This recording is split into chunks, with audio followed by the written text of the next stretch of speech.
So, it's Mark, Solar Cows. Um, Sitting out here in my main pasture.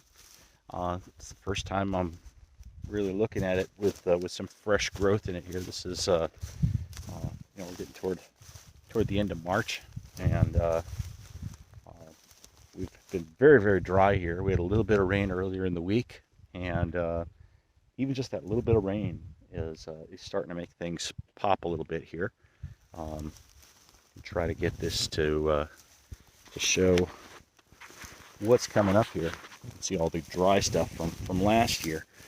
But creeping up in here, there's some fresh green stuff as well. And it's got a ways to go. This is the pasture that I'm going to be doing rotational grazing on once we have things together.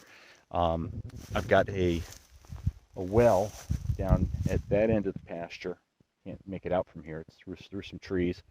Um, but that well, we're going to run a 3/4 inch black poly pipe straight up through the middle of the pasture here, and then maybe branch out over here and come across and maybe get a couple of different points because it's wider up at this end than it is at the bottom. So this will be the area that I'll be doing most of the grazing of the cattle here when we get things going. So guess that's basically it for the moment. We'll see what happens as we get this together. We've got to get our high tensile fence put up around the perimeter. Uh, it's like I said, it's really dry, and those timeless fence posts that are supposed to drive so easy, well, they don't drive so easy in this stuff. So we may have to bring a bucket of water and dump it for each post so that it'll get down into the ground.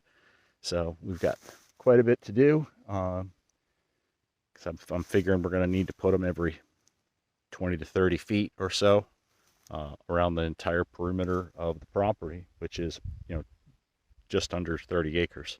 So that'll be the next chore between the fencing and the water before we are able to get the cattle out here onto the pasture. So needs a little bit of time to recover from the winter.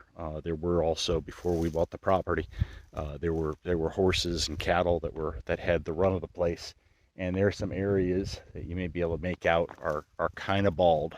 So they really abuse the pasture here. So I'm hoping to give it just a little bit of a rest before we start grazing it. Give some of this grass a chance to recuperate. So that's my plan. Talk to you later. Bye.